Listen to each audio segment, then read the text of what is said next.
আমাকে দেখে আতঙ্কিত মনে হচ্ছে? আমি একদমই আতঙ্কিত না।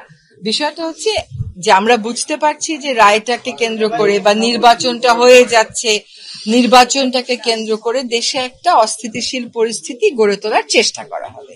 এবং এইটা তো শুধু গতকাল আমার বাসায় না, তার আগেও আরো বেশ কয়েকটা জায়গায় ককটেল দেওয়া হয়েছে, বাসে অগ্নিসংযোগ করা হয়েছে, কিছু প্রাণহানির ঘটনাও ঘটেছে। আমি বরং ওইটা নিয়ে বেশি চিন্তিত, যে বাসের মধ্যে, যাত্রীবাহী বাসে আগুন দেওয়া হচ্ছে, ওখানে প্রাণহানি হচ্ছে, মানুষ আহত হচ্ছে, আমরা ওইটা নিয়েই বেশি চিন্তিত। সরকারের তো অবশ্যই প্রস্তুতি থাকতে হবে, কারণ এখন ঘোষণা দিয়ে এই কাজটা করা হচ্ছে।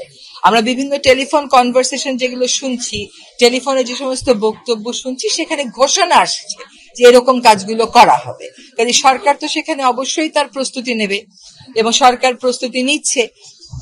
যে পর্যায়ে তারা করবার পরিকল্পনা করেছিল, আমি আপনাকে ওইটুকুন বলতে পারি যে সেই পর্যায়ে তারা যেতে পারবে না। কিন্তু এখন আমাদের দেশে একটা কথা আছে যে চোর চুরি করতে চাইলে তাকে আপনি কতটুকুন পাহারা দিতে পারেন। যে ঘটনাগুলো ঘটছে, এগুলো হচ্ছে পাহারার বাইরে যে কাজগুলো করা হচ্ছে।